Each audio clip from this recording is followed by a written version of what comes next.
ਸ਼੍ਰੀਲੰਕਾ ਵਿੱਚ ਸਰਕਾਰ ਨੇ ਦੇਸ਼ ਪੱਧਰੀ ਐਮਰਜੈਂਸੀ ਦਾ ਐਲਾਨ ਕਰ ਦਿੱਤਾ ਹੈ। ਇਹ ਐਲਾਨ ਦੇਸ਼ ਦੇ ਰਾਸ਼ਟਰਪਤੀ ਦੀ ਨਿੱਜੀ ਰਿਹਾਇਸ਼ ਬਾਹਰ ਹਿੰਸਕ ਹੋਏ ਪ੍ਰਦਰਸ਼ਨਾਂ ਤੋਂ ਬਾਅਦ ਕੀਤਾ ਗਿਆ ਹੈ। ਸ਼੍ਰੀਲੰਕਾ ਵਿੱਚ ਆਈ ਆਰਥਿਕ ਮੰਦਹਾਲੀ ਦੇ ਵਿਰੋਧ ਵਿੱਚ ਦੇਸ਼ ਭਰ 'ਚ ਸਰਕਾਰ ਖਿਲਾਫ ਵਿਰੋਧ ਪ੍ਰਦਰਸ਼ਨ ਹੋ ਰਹੇ ਹਨ। ਰਾਸ਼ਟਰਪਤੀ ਗੋਟਬਾਇਆ ਰਾਜਪਕਸੇ ਦੇ ਘਰ ਬਾਹਰ ਪ੍ਰਦਰਸ਼ਨ ਕਰ ਰਹੇ ਲੋਕਾਂ ਦੀ ਭੀੜ ਹਿੰਸਕ ਹੋ ਗਈ ਅਤੇ ਕਈ ਗੱਡੀਆਂ ਨੂੰ ਅੱਗ ਲਾ ਦਿੱਤੀ ਗਈ।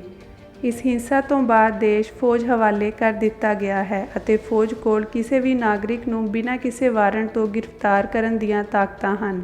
ਸ਼੍ਰੀਲੰਕਾ ਵਿੱਚ ਵਿਦੇਸ਼ੀ ਕਰੰਸੀ ਦੀ ਘਾਟ ਹੋਣ ਕਰਕੇ ਫਿਊਲ ਇੰਪੋਰਟ ਰੁਕ ਗਏ ਹਨ, ਜਿਸ ਨਾਲ ਭੋਜਨ ਅਤੇ ਦਵਾਈਆਂ ਦੀਆਂ ਮੁੱਢਲੀਆਂ ਸੇਵਾਵਾਂ ਵੀ ਪ੍ਰਭਾਵਿਤ ਹੋ ਰਹੀਆਂ ਹਨ ਤੇ ਲੋਕਾਂ ਵਿੱਚ ਸਰਕਾਰ ਖਿਲਾਫ ਗੁੱਸਾ ਹਿੰਸਕ ਰੂਪ ਲੈ ਗਿਆ ਹੈ। ਰਾਸ਼ਟਰਪਤੀ ਦੇ ਘਰ ਬਾਹਰ ਪ੍ਰਦਰਸ਼ਨ ਕਰਨ ਲਈ ਇਕੱਠੇ ਹੋਏ ਲੋਕਾਂ ਦਾ ਕਹਿਣਾ ਹੈ ਕਿ ਉਹਨਾਂ ਦਾ ਪ੍ਰਦਰਸ਼ਨ ਸ਼ਾਂਤਮਈ ਸੀ, ਪਰ ਪੁਲਿਸ ਵੱਲੋਂ ਉਹਨਾਂ ਦੇ ਸ਼ਾਂਤਮਈ ਪ੍ਰਦਰਸ਼ਨ 'ਤੇ ਅੱਥਰੂ ਗੈਸ ਦੇ ਗੋਲੇ ਸੁੱਟੇ ਗਏ ਤੇ ਪਾਣੀ ਦੀਆਂ ਬੁਛਾੜਾਂ ਮਾਰੀਆਂ ਗਈਆਂ। ਪ੍ਰਦਰਸ਼ਨਕਾਰੀ ਪੁਲਿਸ 'ਤੇ ਲਾਠੀ ਚਾਰਜ ਦਾ ਦੋਸ਼ ਵੀ ਲਾ ਰਹੇ ਹਨ।